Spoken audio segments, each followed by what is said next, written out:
Oi, primeiro ano! Bom, vamos começar conteúdo novo hoje, então fica ligado aí. Hoje nós começamos as leis ponderais. E para a química, essas leis são muito importantes, tanto que o nosso querido Lavoisier é considerado o pai da química. Foi aí que a química deixou de ser uma linha ali da alquimia, né, dos conhecimentos mágicos, e passa a ser tido como ciência. Então é nesse momento que existe essa ruptura e os conhecimentos científicos, né, que tem uma base científica por detrás, começam a ser chamados de química. E aí existe, né, quem acredita no misticismo e tal ali na parte da alquimia, mas agora são coisas totalmente separadas, né? Uma ciência e a outra um conhecimento místico, né, que acredita em alguns fenômenos aí sobrenaturais. Bom, as leis ponderais são divididas em duas. Na verdade, existem mais leis, né, mas é por isso que nós vamos estudar agora, que é a lei de Lavoisier e a lei de Proust, tá? A lei de Lavoisier também é conhecida como lei da conservação das massas e a lei de Proust também é conhecida como proporções constantes ou proporções definidas, tá? Tem alguns autores que usam nomenclaturas um pouco diferentes. Mas uma coisa elas têm em comum, elas têm a relação da massa, ok? Então, a massa é o que conecta essas duas leis, tá? Então, ambas vão falar sobre massas de compostos químicos. Bom, a gente tem que lembrar que isso aqui é bem no início, tá, da química como ciência. E por que foi tão importante, tão revelador, assim, que rompeu com todas as estruturas? Porque Lavoisier começa a usar um instrumento no laboratório dele, que foi um instrumento que mudou todo o pensamento científico, que foi a balança. Isso mesmo, a balança. Porque ele começou a fazer reações químicas e ele começou a pesar essas reações. E ele observou que a massa dos reagentes era igual à massa dos produtos. Embora eu tivesse um composto no reagente, lá no produto eu tivesse uma coisa completamente diferente. Então surge aqui a ideia do que a gente chama de reação química. E aí ele observa que se o sistema estava fechado, a massa do reagente continuava sendo a massa do produto, por isso conservação das massas. Mas se o sistema tivesse aberto, essa massa ela podia aumentar ou diminuir. Então ele justificava isso porque alguma coisa estava saindo da reação, tipo um gás, por exemplo, sendo eliminado, ou algo estava sendo absorvido, né, de fora para dentro, como a oxidação do ferro, onde ele absorve o oxigênio do ar. Então, a lei, tanto de Lavoisier quanto de Proust, ela só é válida se o sistema estiver fechado, tá? Então, esse é o primeiro ponto que vocês têm que observar. Bom, Lavoisier, conservação da massa. Então, se o sistema for fechado, né, o que eu posso observar? Que a soma das massas dos meus reagentes tem que ser igual à soma das massas do meu produto. Então, surge a ideia de conservação da massa. Acho que vocês já devem ter ouvido a seguinte frase: na natureza nada se cria, nada se perde, tudo se transforma. Bom, essa frase foi intitulada de Lavoisier, embora ele nunca tenha falado essa frase, tá? Mas essa frase resumia bem o primeiro ensaio da química, né? Que foi o primeiro livro de química, digamos assim, oficialmente lançado, tá? Então, a gente observa que na natureza todos os compostos, né, eles vão ser conservados, o que vai acontecer é que eles vão se ligar de forma diferente para formar produtos diferentes. Então surge a primeira ideia de reação química, tá? Então vou abaixar um pouquinho a câmera para vocês poderem ver ali. Então vamos supor que eu tivesse uma reação entre átomos amarelos, tá? Vou representar agora, era representado na época dele, por bolinha, porque aqui a gente ainda não tinha, né, as representações dos símbolos químicos. Então, vamos supor que eu tivesse aqui um reagente que fosse formado por bolinha amarela e ele fosse reagir com um reagente que era formado por bolinha rosa.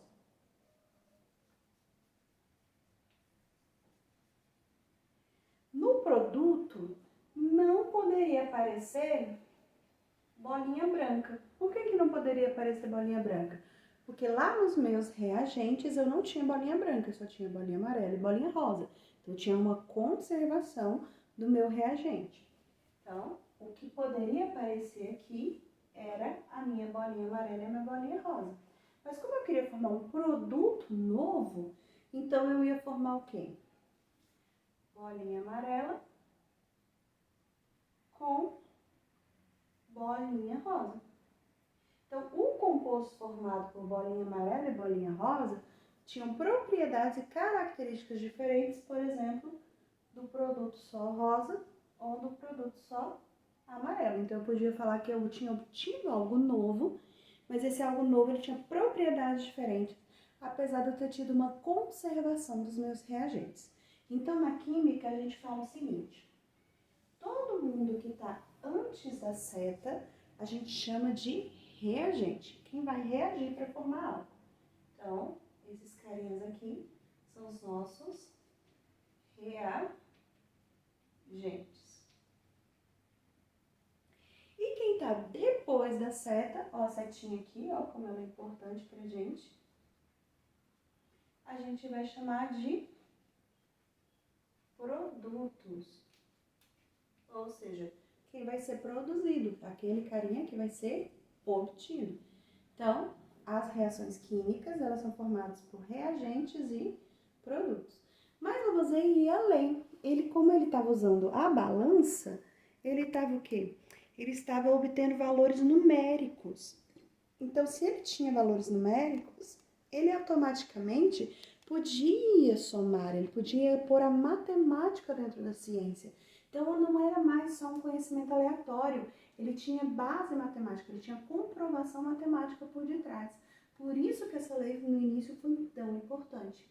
Então, por exemplo, se eu tivesse colocado aqui 10 gramas de amarelo. Então, 10 gramas do meu reagente amarelo. E vamos supor que eu colocasse 20 gramas do meu reagente rosa. 20 gramas do reagente rosa. Segundo a lei de Lavoisier, a soma dos reagentes, então a soma de 10 mais 20, tem que dar a massa do meu produto. Lembrando que isso só é válido se o meu sistema tiver o quê? Fechado. Então, 10 mais 20 dá 30. Então, era esperado obter aqui no meu produto 30 gramas. E ele via que isso realmente acontecia quando o sistema estava fechado. E como é que ele conseguia comprovar isso? Usando a balança. Então, o princípio de Lavoisier deixa bem claro isso, que a massa dos reagentes tem que ser igual à massa dos produtos se o sistema for fechado. Agora, se o sistema for aberto, essas massas irão variar. E a lei de Proust? Bom, a lei de Proust, também conhecida como lei das proporções constantes ou definidas, falava que nas reações químicas, ou seja, quando esses elementos se combinavam, eles tinham que seguir proporções definidas. Então, se eu tivesse mais de uma reação, então se eu fosse refazer essa reação agora usando outros valores, né? Então, vamos supor que em vez de colocar 10 gramas do amarelo, eu vou colocar 100 gramas do amarelo.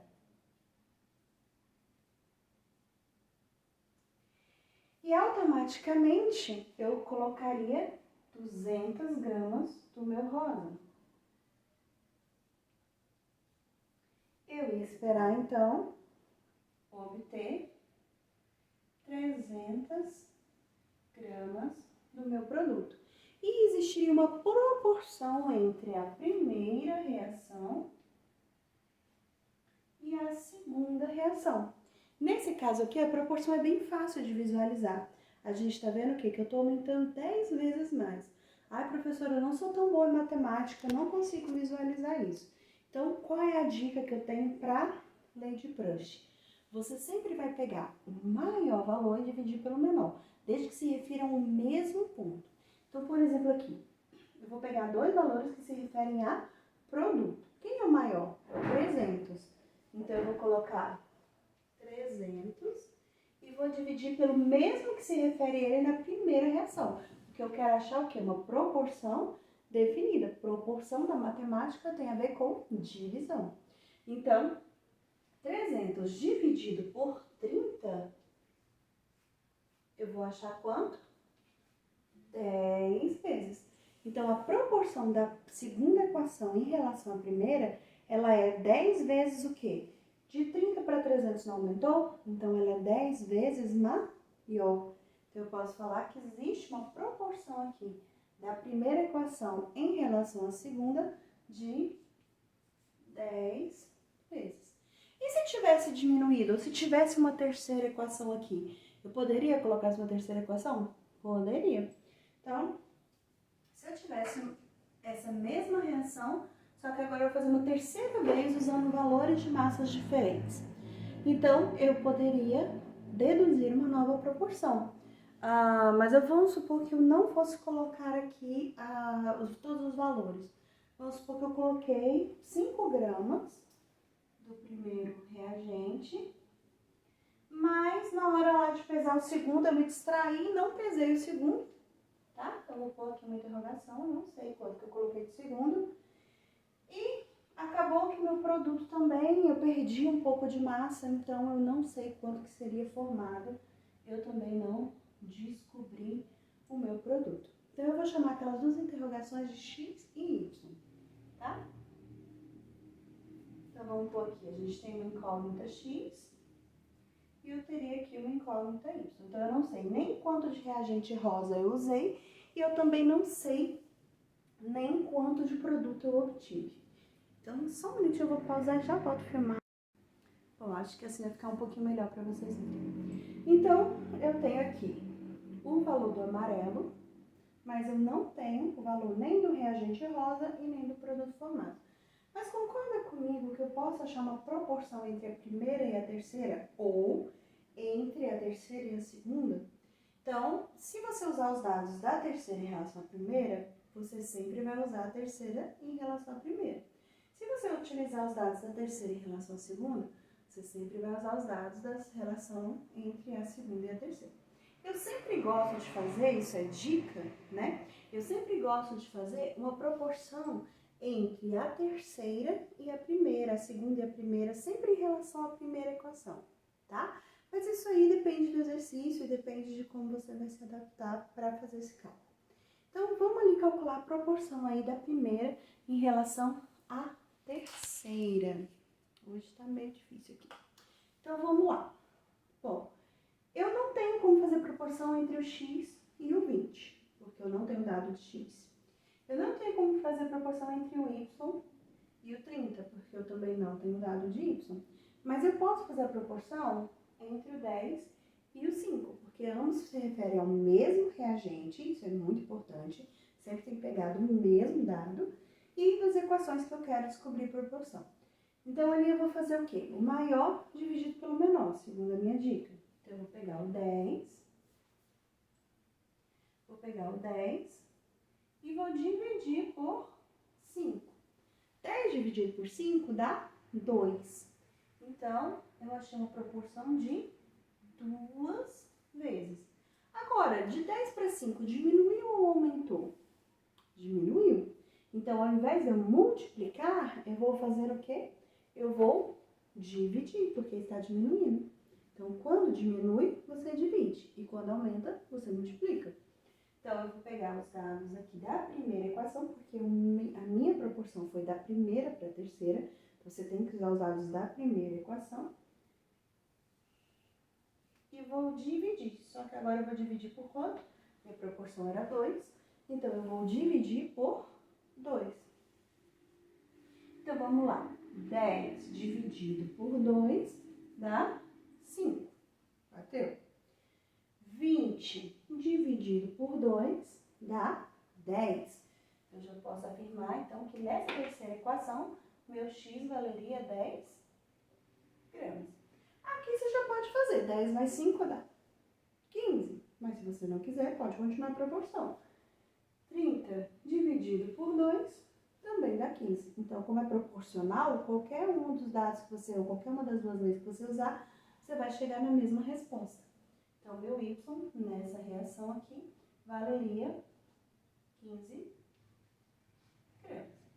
É um conteúdo fácil, não é difícil, tá? Mas já envolve um pouquinho de matemática, envolve um pouquinho de conhecimentos, então temos que praticar. Então, vamos agora fazer alguns exercícios. Vou fazer mais um exemplo, e aí vocês vão para a lista de vocês, ok? Bom, voltando. Exemplo. Eu trouxe uma tabelinha porque esse conteúdo cai muito esses exercícios de tabela.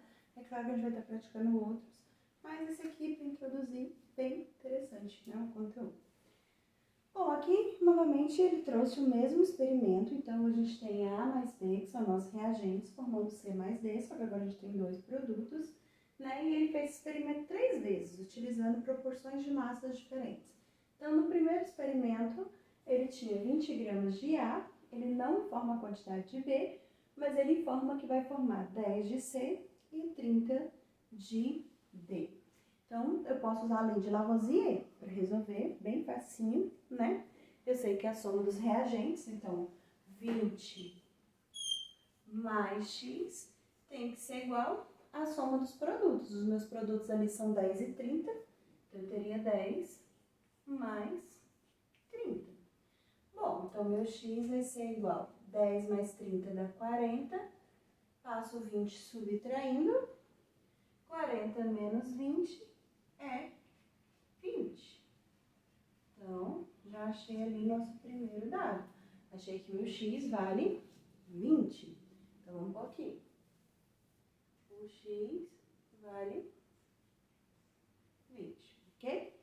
Bom, na segunda equação, ele usou 40 gramas de A, deu um J, então ele não deu B, deu um Y, então ele não deu C, mas a gente sabe que formou ainda um Z, então ele não deu valor de mais ninguém, só deu esse 40. Então, 40 mais J igual a X mais Z não me leva a lugar nenhum, eu não consigo sair dessa equação. Mas eu consigo fazer proporção, então eu consigo usar a lei de Lavoisier para achar a proporção entre a primeira e a segunda equação. Lembra da dica? Coloca o maior em cima, então 40 dividido pelo menor, que é 20. 40 dividido por 20 é a mesma coisa que 4 dividido por 2, dá uma proporção de 2. Agora, o que eu vou analisar? De 20 para 40 está aumentando. Se aumentou, eu multiplico. Então, agora fazendo por proporção, eu consigo achar os outros. Então, eu sei que 20 vezes 2 dá 40. Então, automaticamente, 20 vezes 2 também dá 40. Então, meu J vale 40. E 10 vezes 2 dá 20. Eu acho que meu Y vai valer 20. E 30 vezes 2 dá 60. Então, meu Z vale 60. E 40 mais 40 dá 80. E 20 mais 60 também dá 80. Então, está confirmado que está obedecendo a proporção. Aí eu chego no terceiro experimento. N mais 5 é igual a W mais 7,5. Tenho duas incógnitas diferentes. Por soma, por Lavoisier inicialmente não dá, mas eu posso achar uma proporção. Então, eu vou procurar números inteiros para facilitar meu cálculo, né? Então, eu vou fazer aqui, eu posso fazer 40 por 5, ou eu poderia fazer 20 por 5. Lembra da dica que eu dei? Eu sempre gosto de usar a primeira equação, nesse experimento dá para usar, então eu gosto de achar a proporção usando a primeira equação. Então, usando a primeira equação, lembrando que eu tenho que usar o mesmo reagente que está na mesma coluna que ele, então eu tenho 25. Então, eu posso usar a proporção de 20 dividido por 5. Então, 20 dividido por 5 dá uma proporção de 4, né? Agora, o que eu vou olhar? De 20 para 5, aumentou ou diminuiu? Diminuiu. E se diminui, eu divido. Lembra? Quando aumenta, eu multiplico. Quando diminui, eu divido. Então, eu vou dividir por 4, que é a minha proporção. Então, vamos lá. 20 dividido por 4 dá quanto? 5, isso mesmo. Então, meu N vale 5. Agora, eu até posso fazer aqui, se eu não quiser fazer proporção, eu até poderia fazer o quê? Por Lavoisier, posso fazer por soma, né? Então, aí você fica a seu critério como você vai querer resolver. Então, eu sei que 5 mais 5 dá 10. E eu já sei que aqui vale 7,5. Então, 7,5 menos 10 dá 1,5, né? Então, meu W vale 1,5. 2,5, ok? Não, 2,5, né? Desculpa. 2,5, ok? Então, fica aí feito o exercício.